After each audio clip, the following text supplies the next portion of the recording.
guys, it's Melanie. Welcome to my channel. Today I have my June book haul for you, so stay tuned.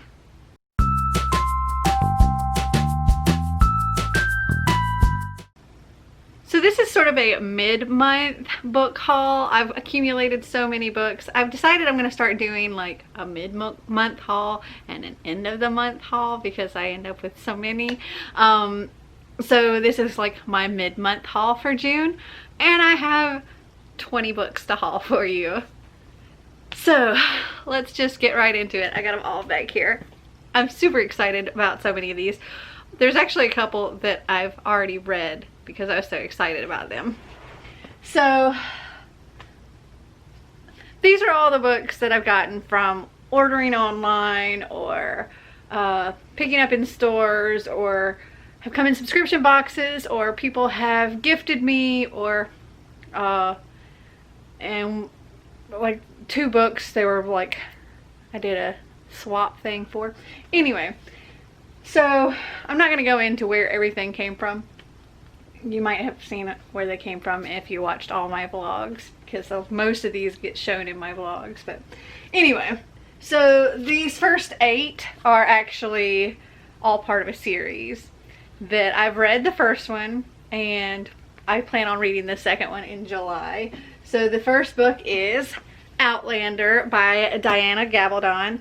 I actually listened to the audiobook of this before I purchased it, and I loved it so much, and that's why I ended up ordering the entire series. My friend, she had been recommending it for forever, but I don't know, it didn't really sound like something that I would be into, and I ended up kind of falling into reading it by something that came up on the wheel. And I'm so glad I did because I loved it so much. So it's like a weird mix between like some historical fiction and sci-fi, because our main character, Claire, she's from 1946, and her husband are visiting Scotland while he researches some ancestry.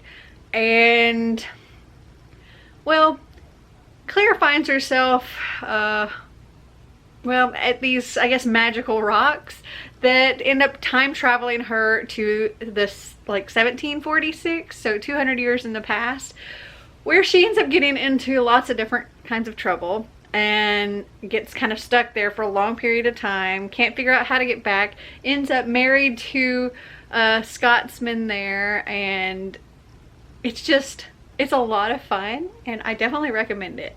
And I'm looking forward to watching the TV show eventually after I get through with a couple more of these books. So book 1 is Outlander.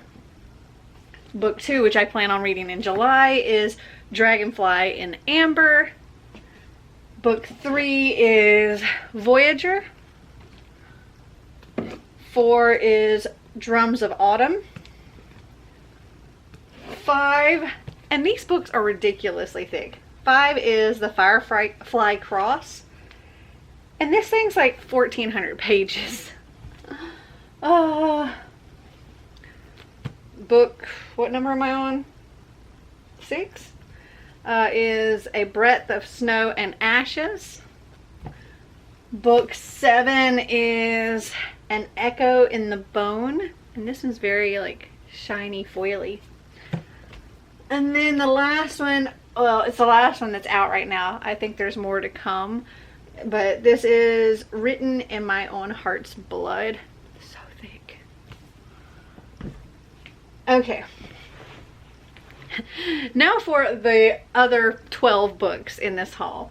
So these first 4 all kind of go together too. Well, they're cookbooks. I love cookbooks, and I just got a little Instant Pot thing, but it's like, it's an Instant Pot, but it also has like the lid, like you can switch from it being a regular Instant Pot lid to being an air fryer lid. And so I'm like excited to try out some Instant Pot recipes and air fryer recipes. So we have Eat What You Love, Quick and Easy, great recipes low in sugar, fat, and calories. we're like eating healthier and losing weight, if you didn't know. I'll link my weight loss journey up above. Also, we have Lose Weight with Your Instant Pot. This right here. Very excited about that. Then we have Now Eat This, 150 of America's favorite comfort foods, all under 350 calories, which is awesome. And then Taste of Home Slow Cooker, 278 all new family faves. Amazing meals ready when you are. And there's a bonus chapter for instant recipe or instant pot pressure cookers. And I love Taste of Home. Like, I've gotten a subscription to their magazine like forever. So occasionally I'll get some of their special books like this. Okay, so those are all the cookbooks. Now on to the rest of the books here. Okay, so the first book here is one that I actually already own, but I have a different edition. Okay, so, well, let me just show it to you. I have The Rose and the Dagger by Renee Ahdieh. So, forever ago, I purchased The Wrath and the Dawn in paperback and the hardcover of The Rose and the Dagger by Renee Ahdieh. And I really wanted to get the hardcover of The Wrath and the Dawn to match this. And I've mistakenly purchased this book in hardcover, confusing which one I needed the hardcover of. So I've ended up with like two, I think just two hardcovers of this. So I had to get rid of one of those. And now I've purchased it again, but in paperback, because I've finally given up on getting that in hardcover, and I really want them to match. So now I have the paperbacks of both. So I can't really tell you about The Rose and the Dagger because it's the second book, but I can tell you about The Wrath and the Dawn. This says, Khalid, I think, the 18-year-old Caliph of Khorasan, is a monster. Each night he takes a new wife, only to have her killed by sunrise. Shahrazad is the first volunteer to become Khalid's bride. She vows to stop his reign of terror, for the friends she lost and all those who perished before her. Incredibly, Shahrazad manages to survive her first morning, and then the next. Night after night, she mesmerizes the Caliph with her storytelling, at once buying time and digging deeper into the elusive Boy King's past. If Khalid is truly the murderous madman everyone says he is, how does Shahrazad find it so easy to fall for him? So yes, now I have matching copies. Okay, next up is another book that I have already read, because I read it like shortly after I got it. I think I listened to the audiobook of it, but it's so much fun. And that is What I Like About You by Marissa Cantor. And this is about a book blogger. Yeah. And, well, actually it's about two book bloggers. So we have Haley and Nash, and they're best friends online, but they've never met in real life. They both have their blogs. Haley, she does a cupcakes to match book covers kind of thing. And Nash does some kind of like graphic novel type thing. But online, Haley goes by an alternate persona called Kells, who's much more outgoing and cool and is like a military brat and moves around a lot. Where in reality, Haley is a shy, awkward bookworm and doesn't interact with a lot of people and gets very kind of panicky in social situations and feels like she's very, very, very uncool. And she's kind of worried about meeting Nash in person one day because she doesn't think he would like the real her. And her family are not military. Her family, her parents are like big time documentary directors, and her grandmother who's passed away, is a big YA editor. And that's one of the reasons why she has this alternate persona online, because she wants her blog to thrive by itself and not because of connections. And she ends up having to move in with her grandfather. Her and her brother move in with her grandfather because her parents are going on location somewhere, and she wants to do her senior year, and also to kind of help her grandfather cope with having lost his wife. And it just so happens that she moves to the town where Nash lives. And there ends up being a bit of a love triangle, but really there's only two people involved. But we have Nash is kind of falling for both Hallie and Kells. Yeah, it's a lot of fun. Also, there's like BookCon is in here and all of that, and I just really enjoyed it. Okay, next up we have Unteachable by Lee Rader. Oh, and this is a book that was sent to me by Nicole Bannister. It was one of my birthday gifts, and it just kind of came a little later. This is about, it says Maisie O'Malley just turned 18, but she's felt like a grown-up her entire life. The summer before her senior year, she has plans to get into a great film school, convince her mom to go into rehab, and absolutely do not, under any circumstances, screw up her own future. But life has a way of throwing her plans into free fall. When Maisie meets Evan at a carnival one night, their chemistry is immediate, intense, and short-lived, which is exactly how she likes it. No strings. But afterwards, she can't get Evan out of her head. He's taught her that a hookup can be something more. It can be an unexpected connection with someone who truly understands her. Someone who sees beyond her bravado to the scared but strong girl inside. That someone turns out to be her new film class teacher, Mr. Evan Wilk. Maisie and Evan resolve to keep their hands off each other, but the attraction is just too much to resist. Together, they're real and genuine. Apart, they're just actors playing their parts for everyone else. And their masks are slipping. People start to notice. Rumors fly. When the truth comes to light in a shocking way, they may learn they were just playing parts for each other, too. Smart, sexy, and provocative, Unteachable is about what happens when a love story goes off script. Also, Nicole has a little booktube channel as well, and I will link her down in the description. I think this one also came from her, or maybe this was Barbara sent me as part of our book exchange. I can't remember for sure on this one, but this is Ruthless by Carol Lee Adams, and this says, Ruth Carver has always competed like her life depends on it. Ambitious, tough, maybe even mean. It's no wonder people call her ruthless. When she wakes up with a concussion in the bed of a moving pickup truck, Ruth realizes she has been entered into a contest she can't afford to lose. At a remote, rotting cabin deep in the Blue Ridge Mountains, Ruth's blindfold comes off and she finds herself face to face with her captor. A man who believes his mission is to punish bad girls like Ruth. A man who has done this 6 times before. The other girls were never heard from again, but Ruth won't go down easy. She escapes into the wilderness, but her hunter is close at her heels. That's when the real battle begins. That's when Ruth must decide just how far she'll go in order to survive.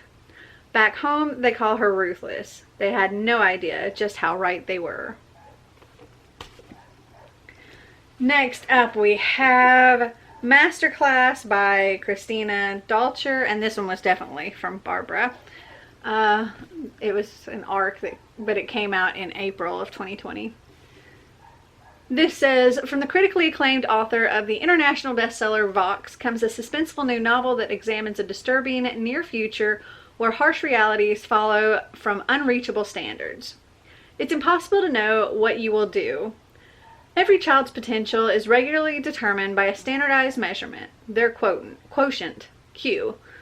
Score high enough and they attend a top-tier school with a golden future. Score too low and it's off to a federal boarding school with limited prospects afterwards. The purpose, an improved society where education costs drop, teachers focus on the more promising students, and parents are happy. Elena Fairchild is a teacher at one of the state's elite schools. When her 9-year-old daughter bombs the monthly test and her Q score drops to a disastrously low level, she is immediately forced to leave her top school for a federal institution hundreds of miles away. As a teacher, Elena thought she understood the tiered educational system, but as a mother whose child is now gone, Elena's perspective has changed forever. She just wants her daughter back, and she will do the unthinkable to make it happen. And it also says, it's impossible to know what you will do when your child is taken from you. And also, she sent me The Glass Forest by Cynthia Swanson. And this is also an art edition, but it came out in February of 2018. This says, in the autumn of 1960, Angie Glass is living an idyllic life in her Wisconsin hometown. At 21, she's married to handsome, charming Paul and has just given birth to a baby boy. But one phone call changes her life forever. When Paul's niece Ruby tells them that her father, Henry, has committed suicide and her mother, Sylvia, has gone missing, the newlyweds drop everything to be by Ruby's side in the small upstate town of Stonekill, New York. Angie thinks they're coming to the rescue of Paul's grief-stricken young niece, but Ruby is a composed and enigmatic 17-year-old who resists Angie's attempts to nurture her. Staying in Henry and Sylvia's eerie and ultramodern house on the edge of the woods, Angie discovers astonishing truths about the complicated Glass family. As she learns about Henry and Sylvia's spiraling relationship and Ruby's role in keeping them together and apart, Angie begins to question the very fabric of her own marriage. As details of the past unfold and Ruby dissects her parents' state of affairs, the Glass women realize what they are really capable of when it comes to love, secrets, and ultimate betrayal. Next up, we have, this was a self-published one sent by the author. This is When the Sky Goes Dark by Oliver C. Seneca. And this says, whether it's to finish college or muster up the courage to talk to the cute girl in his class, Jonathan Barnes wants nothing more than to make something of himself, to be a man and make it on his own. That is, if his constantly questioning and racing mind lets him. After a sudden, bloodied brawl on campus that leaves over half of Whitehaven College dead, John finds himself thrust into a world turned completely upside down by violence. The news is overwhelmed with reports of rioting across the country. Plane crashes and countless innocent lives lost. They say it's going global. With no explanation as to the cause of the nationwide catastrophes and a cryptic phone message from his parents, John has no choice but to traverse into the horror to find his loved ones. His family may be dead or worse, turned into rage-filled maniacs that pay no mercy to anyone or anything when night falls. Nothing is certain except for one thing. John wants to be inside when the sky goes dark. And I think this sounds really, really cool. Super creepy. And last but not least, as part of this haul, we have Rage and Ruin by Jennifer L. Armentrout. This is the sequel to Siege and Storm, I believe. Let me go grab that. Hold on. Not Siege and Storm. Storm and Fury. And this is such a fun read. I've recommended this to people who like the Mortal Instruments and that kind of thing because it very much gave me those kind of vibes, but it's very, very different at the same time. Let me just read what it says here. Enter a world of gargoyle protectors, rising demons, and one girl with an explosive secret. 18-year-old Trinity Morrow may be going blind, but she can see and communicate with ghosts and spirits. Her unique gift is part of a secret so dangerous that she's been hiding for years in an isolated compound fiercely guarded by wardens, gargoyle shapeshifters who protect humankind from demons. If the demons discover the truth about Trinity, they'll devour her, flesh and bone, to enhance their own powers.